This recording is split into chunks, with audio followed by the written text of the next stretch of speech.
was about 4 or 5, I actually discovered perspective on my own.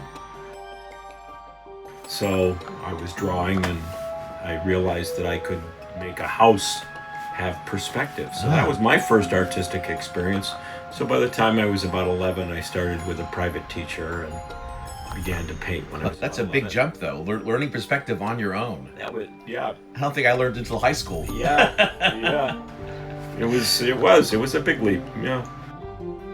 So after that, were you? I guess you took art seriously from childhood. Yeah, I grew up in Ohio, so used to do Saturdays at the Toledo Museum of Art, great museum. Did my education there as well as with a private teacher, Bill Wade, who I learned charcoal first and then oils. So been doing the oils a long time. Well, oil is probably still my favorite medium. I went to University of California, Santa Barbara, and graduated with a degree in sculpture. So I still do sculpture. Like at Wellesley, I have some beautiful, fun little pieces in their common room glass cases at the Wellesley Library. You'll have to check those out too. I like to think of myself as, originally as American realism, landscape painter. But I really lean toward color as probably my primary interest as far as intention. So I always think about art as far as intention. What's the intention of the artist?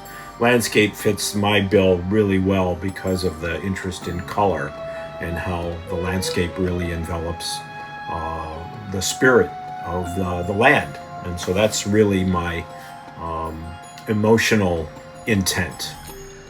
What do you think draws people to their specific subject, like landscapes or portraits or whatever? Well, there's no question we all see faces everywhere. So, people are interested in people. I like people. I like figurative work too, but the land usually really gives me the spiritual kind of lift that I'm looking for. It's not necessarily a religious inspiration. It's more of a psychological inspiration.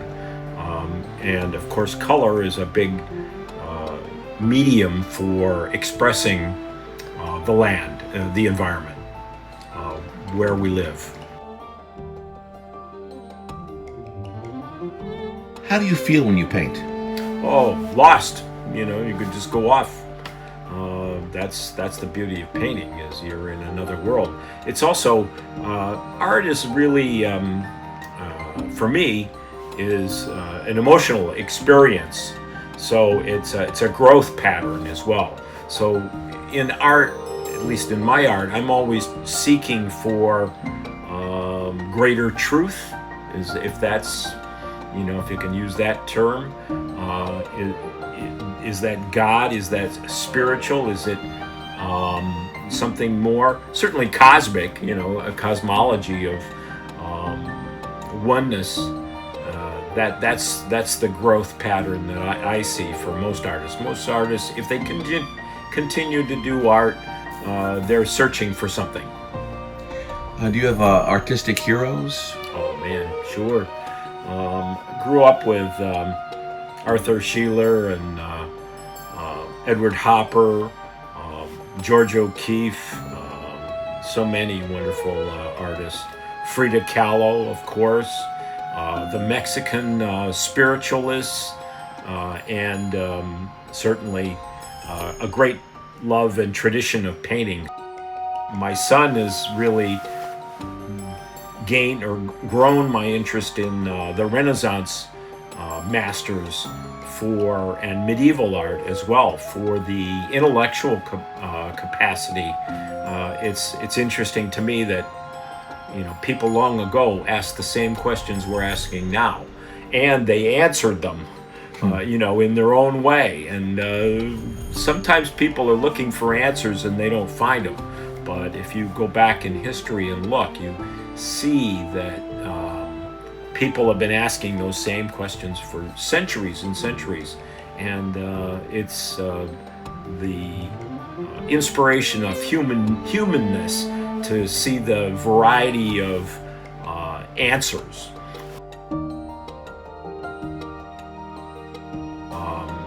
The medievalists, for instance, believed that you could look at something and gain something from it, and it might be even the physical act of healing. So, for instance, one of the paintings I have in this show is the Rosso Fiorentino, Dead Christ with Angels. Well, it's a very specific moment.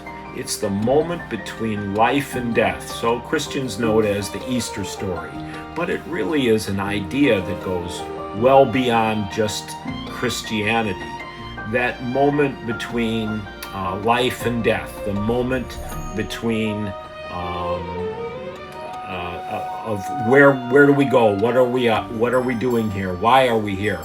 All of those are crystallized in those same ideas, and so that's the spiritual aspect of what I'm looking for.